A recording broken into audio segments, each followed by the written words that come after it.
कैसे ले अइला मेहरी ये में पास बबुआ, कैसे ले अइला मेहरी ये में पास बबुआ।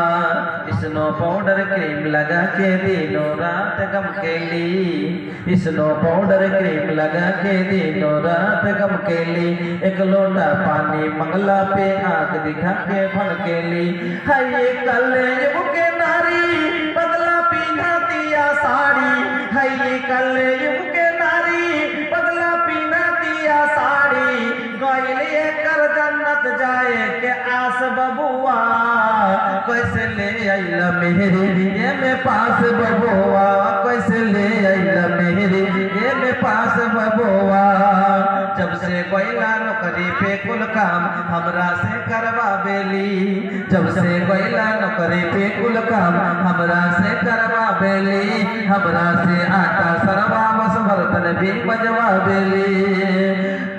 तोहर लब मैरिज के माजा भइल बाटे साजा, रोग भइल बा हमके जबरदस्त बबुआ। कैसे ले अइला मेहरी ये में पास बबुआ, कैसे ले अइला मेहरी ये में पास बबुआ। इस शेर रवल के जो सुनौले बानी,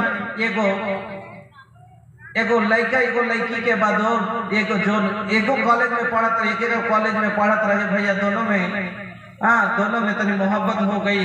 लड़का अपन घरे आके माई से कहता कि माई रमजान चाचा के बेटी तहरा के कैसन लागेली। तो माई कहतिया कि हमरा के बेटा निक नहीं खेल लगा। तो वो लड़की हमर घर के दुल्हन ना बनी। तो माई का कमी बा ओकरा में कि वो हमर घर के दुल्हन ना बनी।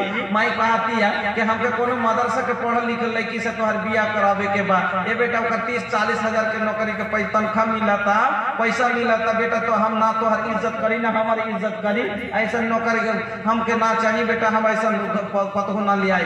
तो लड़का कहता कि माई ओकरा में का कमी बा, तो तू का कमी बा सुने के चाहता रहा। सुना के जब वो रास्ते में चले ली ना तो कैसन चले ली तू तरी सुन ला के चप्पल है कैसन के अंग्रेजी स्टाइल में चले, हाई हिल के सैंडल बा।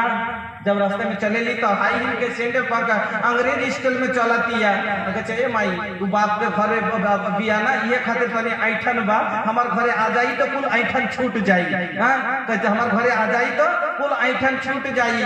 माई कहते ये बेटा तारा का पता नहीं कि जबन भी कितना कैंची नियन चलाता, ओकर जबन भी कैसन कैंची नियन चलाता इहो तारा का पता नहीं थे। तो वो लड़का का के माई ऐसा का अगर जबन में बात ये बेटा कैसन बात बात पे देवे ले गाली, छोड़िया बड़ी नखड़े वाली। बात बात पे देवे रे गाली, छोड़िया बड़ी नखड़े वाली। जेकरा घरे जाई बन के ये कन्या नाक में दम कर डाली। जेकरा घरे ये दुल्हन बन के जाई बेटा नाक में दम कर दी। ये बेटा ऐसा दुल्हन हमके ना चाहिए। लेकिन बेटा ना मनलस जमाई हमारे ओकरा से बात हो गई, बतनी ओकरे से बिया करा दा। अब माई मजबूर बिया का करी, बात बिया तो करा देलस। लेकिन शादी के दोसर भैया लड़का के नौकरी रहल बाहर है, लड़की के नौकरी बा इलाका में। अब लड़का तो बाहर चल गए नौकरी करे खातिर, और माई के साथे छोड़ गए अपन लुगाई के।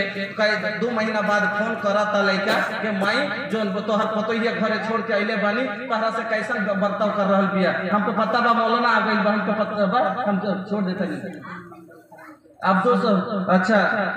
अब्दुल सुभान मंडल करंकी है, उल्टा करंकी मॉडल जी देखो।